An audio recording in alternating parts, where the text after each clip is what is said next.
situation of you giving exposure to all the players, or were you surprised by Oman's spirited show? What do you think? See, I feel they played some good brand of cricket. When I told in the post match also that they batted really well. There was a little bit of dew, but that's not an excuse. They batted really well. And from our batting point of view, our batters didn't get a lot of game time. Starting from Sanju, Hardik, a lot of them, Aksar, even Dubey. Tilak also against Pakistan didn't get a lot of time to bat, and Arshdeep and Harshit, as you may know, that he's someone who can bat. So we wanted to see how he can bat in the last 3-4 overs. And when 1 or 2 overs were left, Arshdeep said that he wanted to go into bat. I said no problem, you can definitely go in. It's completely fine. But I bat or I don't bat, winning the game is more important. That's fine. Surya, we all know India, Pakistan, high pressure always. Playing them twice in a week, especially in the current scenario, given all that's going on, how challenging is that? And do you feel after your last performance against Pakistan, where you guys were so impressive, the focus is kind of not from within the team, but outside, the focus has shifted away from the performance and all that happened later? I feel our preparations have been really good leading into the tournament, and we had 3 good games also. So we are actually focusing on what we can do best, and as I said on the toss as well, that we want to follow all the good habits which we've been doing in the last 2-3 games, and we'll take one game at a time. But yeah, as you said, it doesn't give us an edge that we have played them once and we had a good game. So of course it will be a good game. We'll have to start well from scratch, and whoever plays well will win the game. So Surya, the first match against Pakistan, India were very dominant, and whatever happened, not talk about that, but whenever people say that even you have an exercise that you want to shut out the outside noise, but is it always possible? And if it's possible, what's the process of doing that? Shutting the outside noise when there's so much going on. What do you do? Close your room, switch off your phone and sleep. I think that's the best. See, it's easy to say, but sometimes it is difficult because you meet a lot of friends, you go out for dinner, and you have a lot of players also around who like to see all these things. So it's very difficult, but then it's on you. What you want to listen to, what you want to have in your mind, and go on and have a practice session or go on and have a play a game. But I have been very clear with all the boys. I think it's very important if we want to do well this tournament and going forward. We will have to shut a lot of noise from outside and take what is good for you.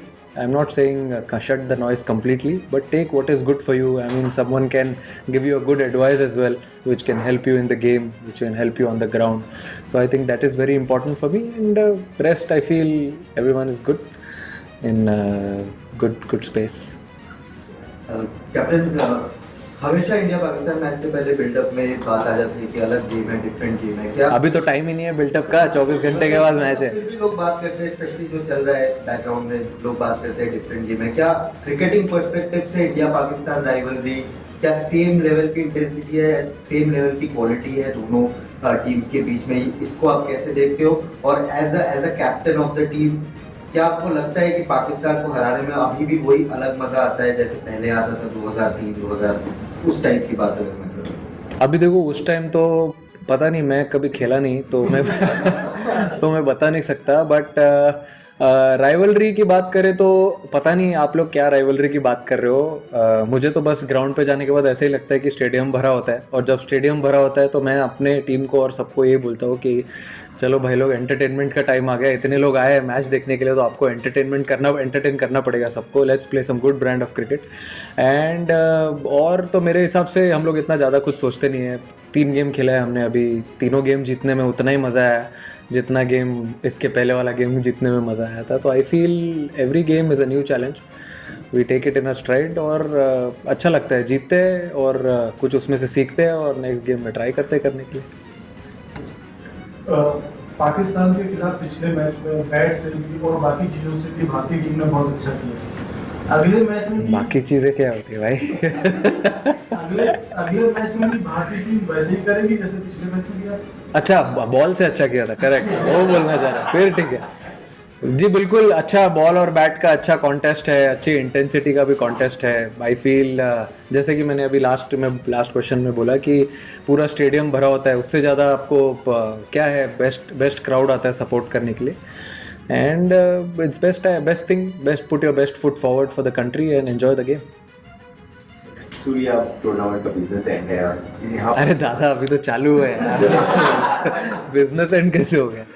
अच्छा, league stage का फिर ठीक हो गया। अभी हम देख रहे हैं कि सेकंड हाफ में जो भी टीम चेस कर रही है थोड़ा सा मदद मिल रहा है। हालांकि जब हम यहाँ पर लास्ट टाइम 2022 में या 2021 में खेले थे तब टॉस बहुत बड़ा फैक्टर होगा। इस टूर्नामेंट में अभी तक उतना बड़ा फैक्टर नहीं रहा है, लेकिन अभी आपको लग रहा है कि गोइंग फॉरवर्ड थोड़ा सा टॉस फैक्टर होगा क्योंकि चेजिंग टीम को थोड़ा सा मदद मिल रहा है बिकॉज ऑफ द कंडीशन। अब वहाँ तो पता नहीं, इतना डिफरेंस नहीं हुआ टॉस का दुबई में। यहाँ पे थोड़ा सा ह्यूमिड था, थोड़ा कंडीशंस बेटर हो गए सेकंड हाफ में, बट वहाँ पे मुझे ऐसा लगता है जो टीम 40 ओवर्स के लिए सिमिलर ही होता है, विकेट इतना चेंज नहीं होता है, ड्यू भी नहीं था इतना। तो जो टीम दोनों फेज अच्छा खेलेगी बैटिंग और बॉलिंग का, I think it will be good for them. मेरे हिसाब से तो इतना चेंज नहीं हुआ, दोनों इनिंग्स में कंडीशंस सिमिलर ही थे। सेकंड इनिंग में थोड़ा बेटर आया हो सकता है बैट पे ball, but I feel conditions for 40 overs were really good.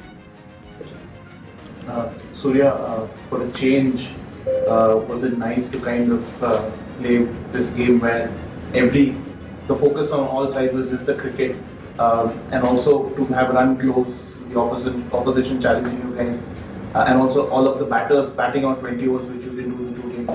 How does this set you up going into Super Bowls? I think focus was always on the game in all the 3 games which we played. It was never changed from that, and I feel I think everyone has got enough time in the middle with the ball, with the bat, going into Super Force, and I'm sure two other teams who are also coming from other group will also be pumped up, and we are also excited to play them. उसके बाद जो है लगातार मुकाबले खेलने alternate days पर एक ही match के बीच में जो है वो 2 दिन का गैप है। इतने ह्यूमिड कंडीशंस, इतनी गर्मी, प्रैक्टिस सेशंस में भी देखा काफ़ी दिक्कत हो रही है। किस तरीके से आप लोग खुद को तैयार कर रहे हैं इन कंडीशंस के लिए, और जब इतने क्विक सक्सेशंस में गेम्स हैं क्या फ़र्क पड़ेगा? आई थिंक प्रैक्टिस सेशन ही वो जगह है मेरे हिसाब से जहाँ पे आप ट्राई करते हो रेडी होने के लिए गेम के लिए। जो गेम इंटेंसिटी तो आप मैच नहीं कर सकते हो प्रैक्टिस में, बट एटलीस्ट क्लोज जा सकते हो। जो आपके रनिंग है, फील्डिंग सेशंस है, जो बैटिंग सेशंस है, वो सब आप वहाँ पर करके। हाइड्रेशन आई थिंक एक मेन चीज़ है जो मेरे हिसाब से जो स्पोर्ट्स साइंस टीम है हमारी वो अच्छे से ध्यान दे रही है। रिकवरी बहुत इंपॉर्टेंट है।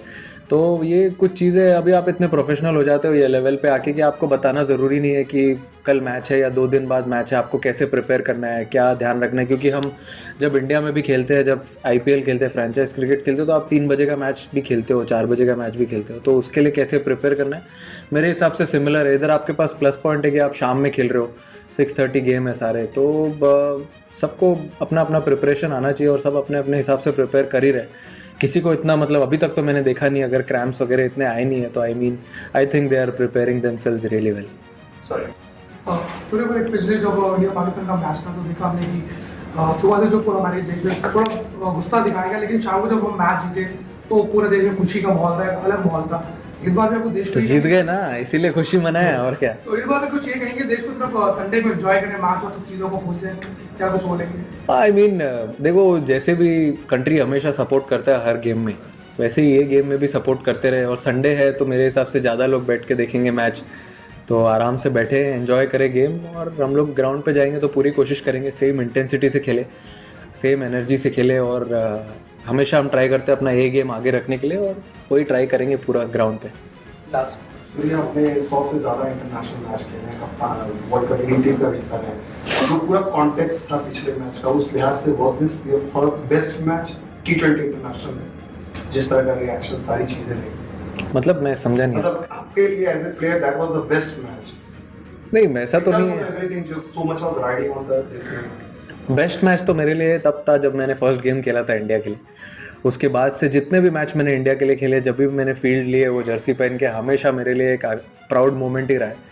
और इवन मैं हर गेम जो भी गेम इंडिया की जर्सी पहन के स्टेप करता हूँ ग्राउंड पे, I am always excited, I am always proud to be part of this wonderful campaign. और आप आगे भी जब भी अपॉर्चुनिटी मिलती रहेगी, I will always be proud. अगर आपने देखा होगा तो मैं नेशनल एंथम में हमेशा आँख बंद करके रखता हूँ, तो मैं वही सोचते रहता हूँ, याद करते रहता हूँ और भगवान को थैंक यू बोलते रहता हूँ कि ये अपॉर्चुनिटी देते रहे मुझे खेलने का जब तक मैं खेल सकता हूँ, and I am very happy for that.